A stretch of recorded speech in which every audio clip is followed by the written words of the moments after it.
আমি legal notice দিয়েছি সড়ক পরিবহন ও সেতু মন্ত্রণালয়ের সচিব মহোদয় এবং মেট্রো রেলের ব্যবস্থাপনা পরিচালক মহোদয়কে।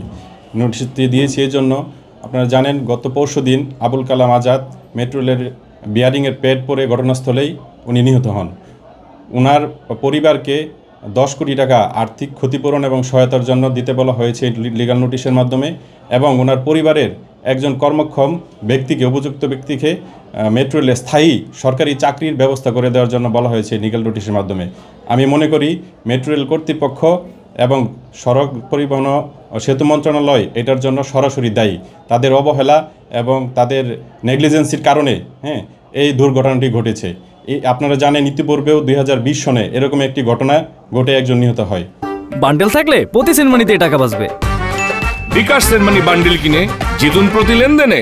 যেহেতু মেট্রো রেল একটি গণপরিবহন, এখানে জনস্বার্থ নিহিত। উনি যদি এই লিগ্যাল নোটিশের প্রেক্ষিতে যদি আমার দাবি না মানেন, তাহলে আমি PIL পাবলিক লিটিগেশনে যাব, আমি রিট ফাইল করব। আমি এই নোটিশে 30 দিনের ভিতরে এই দাবিগুলি পূরণের জন্য বলেছি। আমার দাবিগুলো হলো যে এই আবুল কালাম আজাদ, ওনাকে সরকারের পক্ষ থেকে বলা হয়েছে 5 লক্ষ টাকা ক্ষতিপূরণ এবং সহায়তা দেওয়া হবে, যেটা তার পরিবারের জন্য অবমাননাকর এবং লজ্জাজনক। আমি মনে করি 10 কোটি টাকার ওনাকে দিতেই হবে এবং এটা ওনার পরিবার ন্যায্যভাবে প্রাপ্ত। ওনার কোনো পরিবারের সদস্য কি আপনার সাথে যোগাযোগ? না, আমার সাথে যোগাযোগ করে নাই। যেটা আমি বলেছি, যেহেতু এটা গণপরিবহন, জনস্বার্থ নিহিত, সুতরাং আমি স্বপ্রণোদিত হয়ে এই নোটিশটি প্রেরণ করেছি। এটা উত্তরণের উপায় হলো, এরা যদি ওনাদের যে দায়িত্ব, ওনারা দায়িত্বশীল ব্যক্তিবর্গ যারা আছেন, এই দায়িত্ব থেকে যদি এটি নিয়মিত পর্যবেক্ষণ করেন এবং এক্সপার্ট দিয়ে এটা পরীক্ষা নিরীক্ষা করেন, তাহলে আমার মনে হয় এই ধরনের সমস্যা আর ভবিষ্যতে ঘটবে না। কিন্তু ওনারা ওনাদের দায়িত্ব ঠিকমতো পালন করে না বলে আমি মনে করি।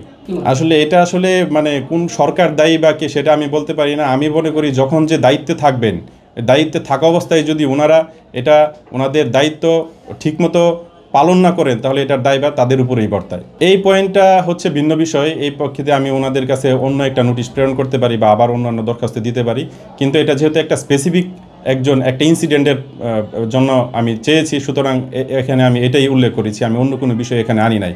তবে ওনারা এই নোটিশ পাওয়ার পর আমার মনে হয় ওনারা নিজেই শুধরিয়ে যাবেন, ওনারা নিজেই আরও সচেতন হবেন বলে আমি মনে করি।